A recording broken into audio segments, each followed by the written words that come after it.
Performing Arts podcast. We're basically here to talk jazz hands, musicals, playing the flute, and anything performing arts. We aim to delve into life at Churchill Performing Arts and how the industry works, with hopefully some expert advice. Today we have Mr. Buckley! Hi guys. Welcome! So, Hi. This is the first podcast for Churchill Academy Performing Arts as a whole. Mm-hmm. What made you want to have something like this? I've always wanted to have something like this. I think we got chatting, but it was always there in my head. There's something, I know Mr. Spencer did sort of like a little podcast, but was more of a people's music and stuff like that. But I want this to be about just every aspect and every sort of angle of performing arts that we possibly can get. You know, so it's not just, it's the students, obviously you're leading it, but I think all the other bits, you know, such as like the technical aspects, and even just getting some other people. Like a lot of people have been to Churchill and have gone on to other things. So getting those people in and giving advice, like university advice, where they can go and get a singing teacher, where they can apply to go and do sort of extracurricular things, their experiences and all those things. So, but also, you know, what are lessons like, so that the parents and the community, because we do amazing things here with performing arts, like absolutely, like it's like no other place that I know. And I think it's just an opportunity to sort of like to share that. See what it's like. Yeah, absolutely. Can you tell us what you do in the world of performing arts? Yeah, so I'm the director of performing arts here at Churchill. I've been here, I think, about 11 years. And, you know, I've pretty much kept the same team all the way throughout. It's changed and evolved a little bit. But, you know, we've got an amazing team. So, yeah, so that's my job here. And I just overlook drama, music, and dance. And, yeah, we just come in and sort of like give, hopefully, the best experience we possibly can. So. You're currently working on Legally Blonde the musical. Yeah. Tell us how that's going. Okay, right. So I think it's one of the most, I will say this for the record, I think this is the most challenging overall musical that we've ever done. Yeah. I think that the band, the pit band, the orchestra, they've struggled. They've said this is challenging, but they have worked tirelessly to get those things, you know, led by obviously Mr. Spencer. And then you've got the dance side of it is quite difficult, because how you interact with the dancing, there's a lot more character. I mean, this is I think it's one of the ultimate triple threat musicals that you're ever going to see. You know, I think this is, I think if you can't dance, I think you're going to be left in the lurch there. And I think, like, if you just take the Delta News, for example, I mean, they have to do the lot. I mean, they are so rich in character. But then you get the dancers on when they've got to do Whipped Into Shape, which is a whole new, but you've got to be in character because you're playing those characters and you've got to sing. And I know we haven't quite done that yet, but those are the things that you've got to do. I saw the start of it yesterday and it was great. Yeah, they are, honestly, it's so good. And we've got such a talented bunch of dancers and such a talented, bunch of choreographers as well. But, you know, then you look at some of the other characters as well. Like, you know, I mean, I can't even start to begin with the L's. I mean, they are on stage 90% of the time, and they cannot hide, and it's a constant. But you know, we are very fortunate in all the cast that we've got. We've got a phenomenal cast and all age ranges. But I will say this, and with Legally Blonde, you know, and I said this to the ensemble yesterday, that they are the absolute key to this. Any play that you go and watch, any musical you watch, it's the whole shebang. You know, if you are in the background, you just need to be. If it's going to be complete, and like we do, that ensemble is the thing that holds it completely together. But yeah, no, I think it's going really well. The work that's gone into it is really, really hard. The production side, that's going to start sort of grabbing a bit of momentum. Yeah. You know, really exciting news yesterday. This is how sad it is. You know, I get a message through from finance, who are brilliant as well. You know, supporting everything.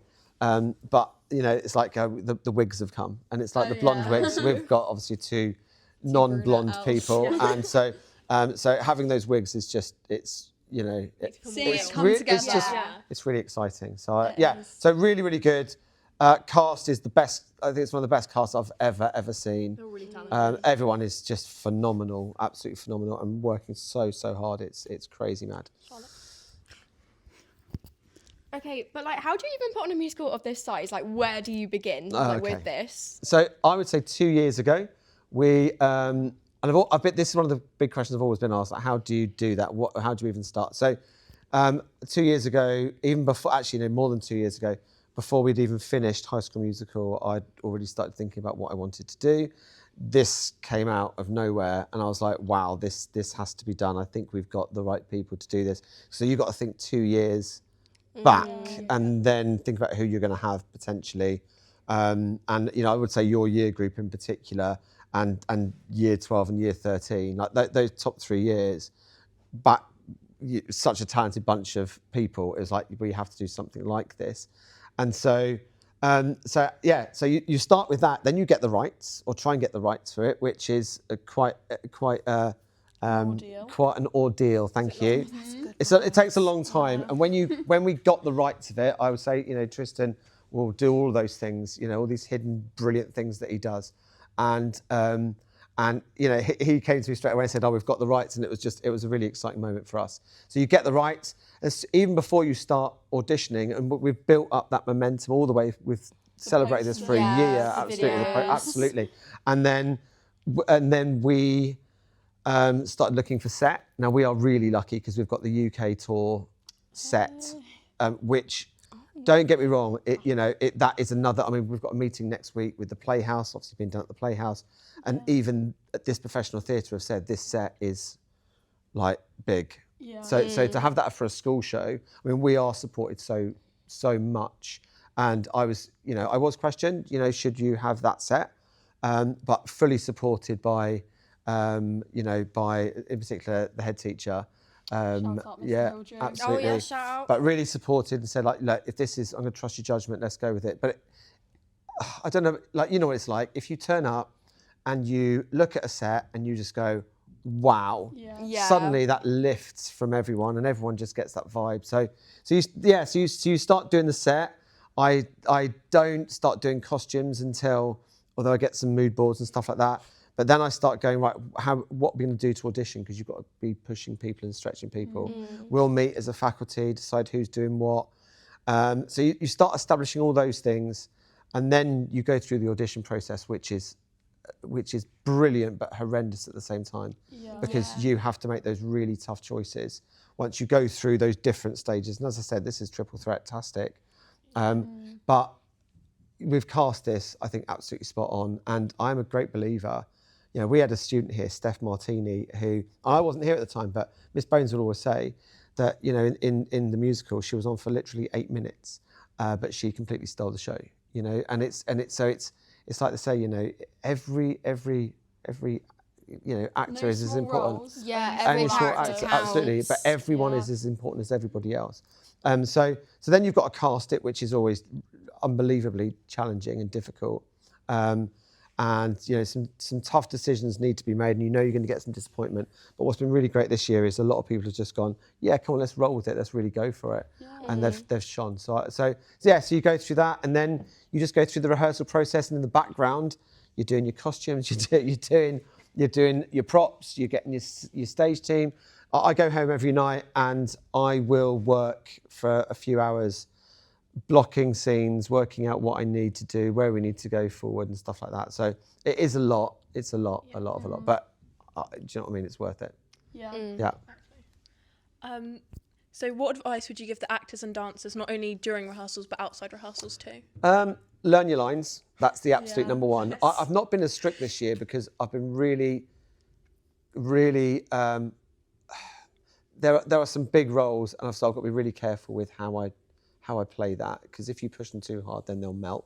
But because there's so many dances to learn, lines have actually it's like it's not as important sometimes because you've got to learn. Like oh my God, Mr. Humphries, he does these amazing 3-part harmonies that he puts on Google Classroom. Yeah. So go away, listen to the Google Classroom, listen to all that amazing work that Mr. Humphries has done. Look back at any videos that are put on for dance. Learn your lines when you can. Rest, sleep, manage your time really well. There's a lot of, like, you guys have just done your mocks. So if you're in it, know what you're going to do at particular times. And I think that's really important. That's really important as well, so yeah. So that's the advice that I'd give. Be prepared, be planned. Yeah, there you go. And what about the production team? What sort of things do they do in this? Yeah, so production team, everything. We've got an amazing, like Lottie, Year 13, and some of my brilliant tutor group are the costume team, and they've worked so hard already. So they've got like costume plots. I mean, I think Elle has something like 14 costume changes, including one which is, I believe it's 2 seconds to get changed, which it's incredible. What, going off or on stage? Stays on stage and the changes on stage, and then you've got a 2-second change, and then you've got another change for Elle, which is off, and she has to come and do what you want, and she comes on. So that costume team have to be so many people and behind the scenes. Absolutely, absolutely. You know, and so we're really fortunate because you know we've got some contacts as well where we can sort of like we've been given some great advice. Hopefully, got a dog coming as well. So so the production team, they're going to get busier really, really quickly. But things like mic plots, again, it's just it's manic, and the detail that goes into it. Yeah, people that come and watch it, they watch it, they see it, they love it. They're all proud of their kids, but actually, those on stage we can celebrate, but it's actually those off stage that we need to celebrate as much. The amount of hard work outside of. Yeah, completely, and if not more, because they don't get that sort of adulation, that celebration at the end. You know, when everyone's sort of like in tears. Absolutely, yeah, definitely. Do you think that the whole school community benefits from this musical? Yeah, I think so. I think number one, obviously, they get to see it. Number two, you get to see the whole school combined together, like the whole team, teaching team, all staff members, and the time that they give us and allow us to have this opportunity for the students is phenomenal. And that once you start celebrating that as Churchill Academy, then Churchill gets put on the map. Then Somerset, that all those sorts of things. This is a place where you can come to, and you can go to the Playhouse, which is part of that community, and you can go and do these amazing things, and I think that for me is definitely a big push for the community. And again, when you're at primary schools and you're seeing these things done, I think it's really, really important for the community as a whole. Yeah. These people. So when the show is on, how do we get tickets for this? Right, so the tickets aren't on sale yet, but they are, I think, before Christmas. And it's on the Playhouse website. We'll put links in the newsletter and stuff like that. Obviously, it's a big theatre. We want to fill it as much as possible. Prices have gone up and we can't help ourselves, but, people are spending sort of like, 3-digit sort of like, £100+ for tickets at the moment. But I'd like to think that ours are not far off a standard that is just sort of like, getting close to that. So, they won't be massively expensive, but obviously prices have gone up. But yeah, you can get them on via the newsletter and on the Playhouse website. How many shows are there? 4 altogether. There is a Wednesday, I think it's the 23rd or 25th. I think it's 23rd, and then a matinee on the Thursday, the 24th, and an evening show, and then a Friday show as well, with 2 casts. This is trying to get tickets now. Only 4 shows. Yeah, only 4 shows. They will sell out. They will sell out. Very popular. Fingers crossed. Fingers crossed. Okay, final 2 questions that we ask. Yeah. So, what is your favourite thing about the performing arts, just as a whole? That's a really, really tough one. If I can start with what I don't like, I don't like post-show blues. I hate it. I go home after a show. Absolutely, I can't sleep. I'm there, sort of like seeing if everyone's okay and like, you okay? Because I'm not. Yeah, it's that sort of vibe. Never thought you'd miss rehearsals. No, but you do. You really do, and you miss the people. And I think that's what I like about it is the bonds that you get. And I think you have to. You can't take that for granted because these are the people that you will remember. Every play that I did in the past, I can remember those people. When I played Romeo and Juliet, I remember my Juliet. I remember my Juliet.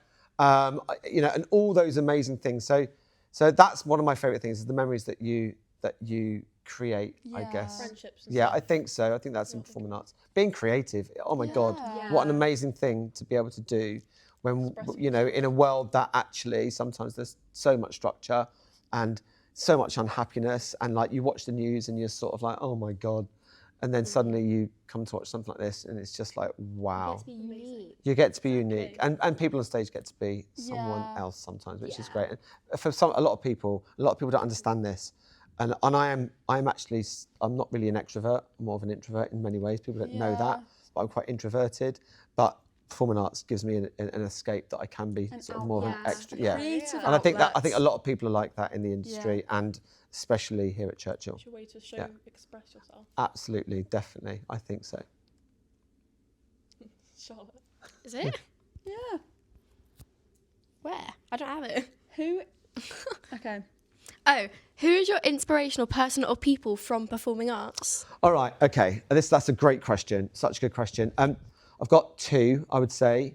I mean, there's so many amazing people out there, but I think when I was growing up, Robin Williams was my absolute hero and an icon. You know, obviously, sadly not with us no longer, but once again, another one that was full on, and the energy was insane. Such an amazing, brilliant actor, so versatile. Looked up to him, always wanted to think, do you know what, that's who I want to sort of be, and love his performances. And my other iconic influence is Mrs. Dando, who was my old secondary school drama teacher who got me into it, and she was just like godsend. She was just one of the most wonderful people that laughed and was serious and just pushed you as far as you possibly could, and that gave me that real love, I guess. And for me personally, I'm really happy that I can pass it on to my students. I can pass it on to, you know, my children, and to do those things as well. So I'm really chuffed, really happy about that. The question is, how do you feel about Kevin the Carrot then? Ooh. Is that a Robbie Williams? Kevin the Carrot? no idea? No idea. Oh my No idea.